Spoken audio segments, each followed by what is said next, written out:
بن مالک رضی اللہ عنہ روایت کئی او دا مبارک فرمائی چې کله حضور نبی کریم صلی الله علیه وسلم مدینی منوره ته هجرت وکړ نو حضرت عبدالله ابن السلام رضی الله عنه ته چې کله پته ولګېده چې حضور علیه الصلاۃ والسلام تشریف آوری وکړه د مبارک په خپل ځمکه کې کار کو راغی د حضور علیه الصلاۃ والسلام دربار کې حاضر شو عرض کوي چې یا رسول الله زه درنه د دریو څیزونو پوښتنه کوم تاسو درې داسې خبرې د هغې زه پوښتنه کوم او د دې خبرو د دې سوالونو جواب بل چاته نه دی معلوم علاوه د انبیاء کرامو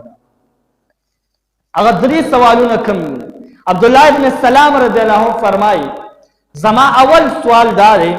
چې یا رسول الله صلی الله علیه وسلم د قیامت اول علامه څه ده دویم نمبر د جنتیانو لومبې خوراک څه څیز دی او دریم نمبر د کوم څیز د وجې نه ماشوم د مور یا د پلار طرف ته ګرځي یعنی بعض وخت موږ وایو چې ماشوم دا د پلار غونته کې دا د مور غونته کې دی نو یا رسول الله ماشوم د کوم وجې د وجې نه د کوم څیز د وجې نه د مور یا پلار طرف ته منسوب کېږي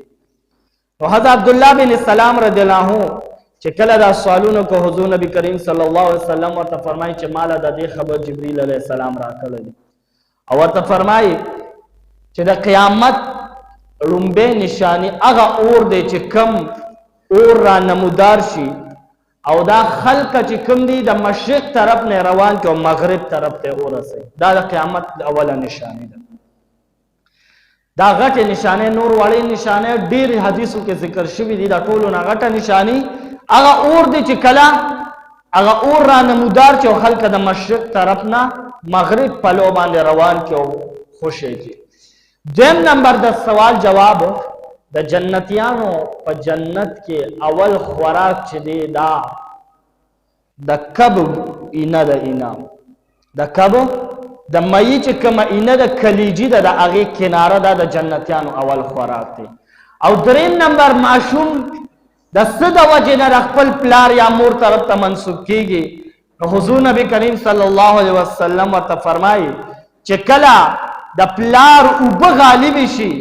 نو ماشوم چې دی د پلار طرف ته ګرځي او چې کله د مور اوبه غالب شي ماشوم چې دی دا د مور طرف ته ګرځي چې کله عبدالله ابن السلام رضی الله عنه حضور علیه الصلاۃ والسلام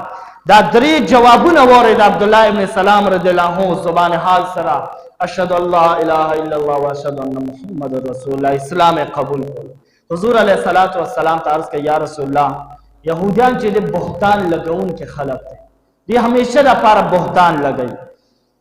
نو چې کله یهودیان راشي تاسو لازمه ذکر مکوي زما بارکه ته تاسو کې چې کله یهودیان حضور علیه السلام دربار ته حضور علیه السلام ورته فرمایي چې پتا سو کې عبدالله ابن السلام څنګه شخص دی هغه ورته وی چې عبدالله ابن السلام رضی الله عنه په مونږ کې ډېر معزز شخصیت دی د سردار زوی دی او یو عظیم خاندان سره تعلق ساتي